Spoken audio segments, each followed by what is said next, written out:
So I quoted the tweet from that I was talking about in my previous video, saying modern dating is a mess because of deep and extensive social engineering on both sexes.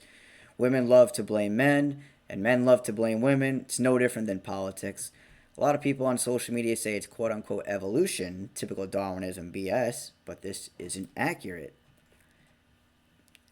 Plenty view the declining birth rate as a good thing now, since women have more quote unquote freedom than ever. And I basically quoted a rad femme, something along the lines of what they would say of, oh yes, we're evolving. The attractive men will stay around and reproduce while the ugly and cringy ones die off alone. The birth rates are declining because most of the younger generation doesn't interact as much as previous ones. We aren't forming real bonds and connections with the people around us. People prefer social media, video games, and Netflix over going out at night. And also, let's not forget that most of what's in our environment and what we consume kills off our fertility as well. And the the depopulation agenda goes very deep, as you guys know, but part of why they have to separate men and women, not only to make us miserable and so that we don't have strong communities, things like that, um, but it's so that we don't reproduce with each other, so we don't create families, isn't that? So that we don't have unity as people. They want to take away our God-given human rights. Really, that's what they're doing. They just want to take away any sort of enjoyment in life from us. So anyway, this is where one of the rad femmes comes in and says, "Spare us all the quote unquote both sides nonsense. Women just don't want to date porn sick men." And you see, this is just what rad femmes do. It's no different than incels and guys who are super into red pills. They will never say or admit that stuff that women do is wrong. It is just everything is the man's fault. They will somehow, some way twist everything on men and say blanket statements like this: women don't just want to date porn sick men, as if all men are porn sick men. I'm sure most men are. I'm not even doubting that. But the point is that there's men who aren't. And quite frankly, I never get asked by women if I watch porn or not. So if you're very worried about a man watching porn, you should ask the man you're dating. And if he is saying he's watching a lot of porn, maybe you should do something about it. Maybe you should do something about it instead of tweeting at me about the porn sick men or whatever. So this person responds to me and goes, "It's culture change, but not so much social engineering for this one." And this is how you know this person is already wrong in the first sentence. It's culture change, but it's not so much social engineering. And then she goes on to say just her personal stories of, "It's hard to meet someone who isn't a man child and quite simply not a cunt.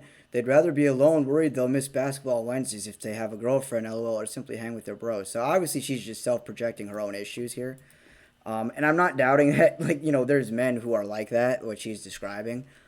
Um, but this is the issue. It's just she goes right she all of a sudden goes, "It's not social engineering." Okay, why isn't it social engineering?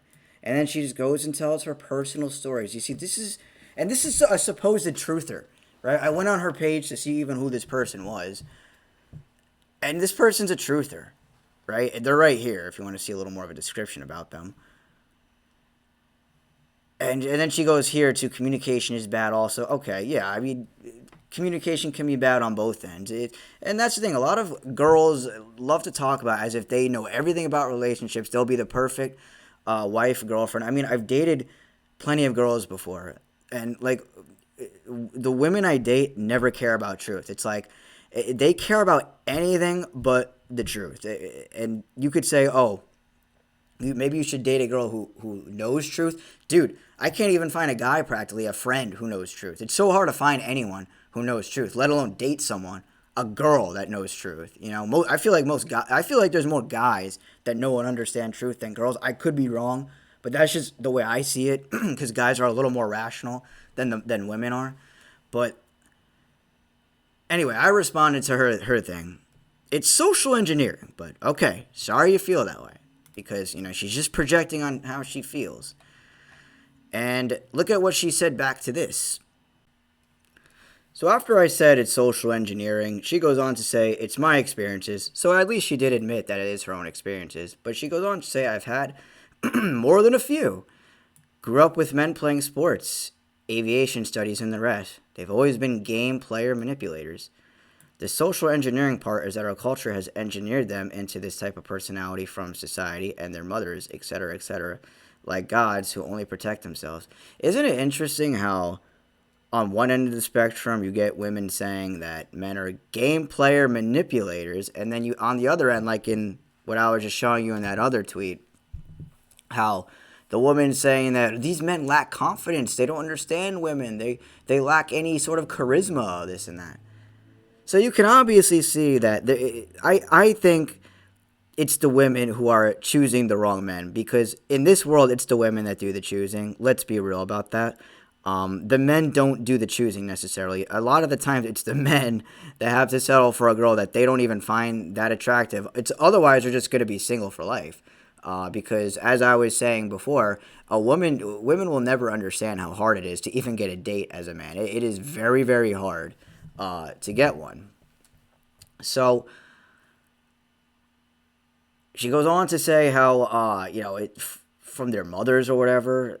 So I don't know. I mean, she makes blanket statements about how all men are game player manipulators, and how basically, she's basically trying to say that it's men's fault in terms of dating. This is obviously a single woman who's been hurt a lot. And I just sit back. Typically women always choosing losers, and because they do. I mean, I don't feel bad because, like, and I'm sorry, ladies, if I sound bitter or mad, but this is true. You guys choose losers. And here's another perfect exhibit of the weak, nasty cunts, because women don't like getting called out on their bullshit. I've really noticed that about them.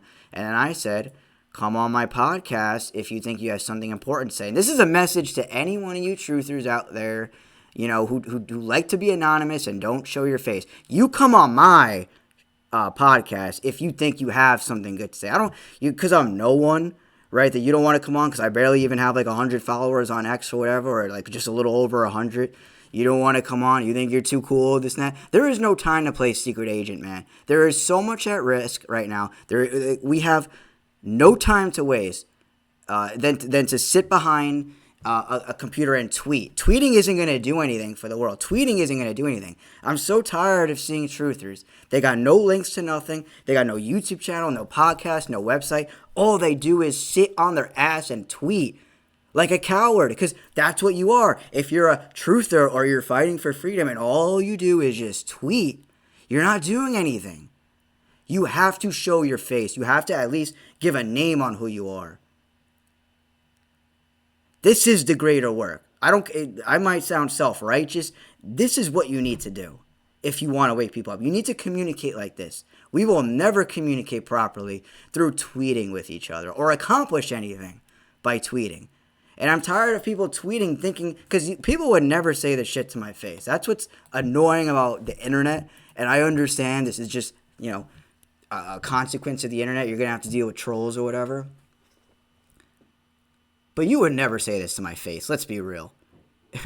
Not like I'm saying anything. You see, what's funny about how I talk on X and on YouTube here is this is how I talk in person. I am not a fake person. I never talk to people on X as if like I'm some big tough guy. I talk to people how I would talk to them in person. So anyway, I go on and say, come on my podcast, right? If you have something good to say. And of course she goes, wouldn't waste more breath for you. And then I go, haha, the quote-unquote too cool for me mentality. Have fun being miserable and don't talk on my post. And you'll back it up with facts, dumb bitch. Because literally, you're going to comment stupid shit on my stuff. Like, you better at least give me some facts as to why you're correct. Because, I mean, again, I've had it to here with truthers who think they're awake, but they're not. And who hide. Who have shoes, feet, as their pictures. I mean, this is ridiculous. This is so immature. This lady is clearly older than me. And you got feet as your profile picture. Real mature, And it's the typical, right? Like I was saying before, they're too cool for me mentality. That's what a lot of people have when it comes to me. They're too cool for me. They don't have time for me. I wouldn't waste my time with you. I wouldn't waste my breath with you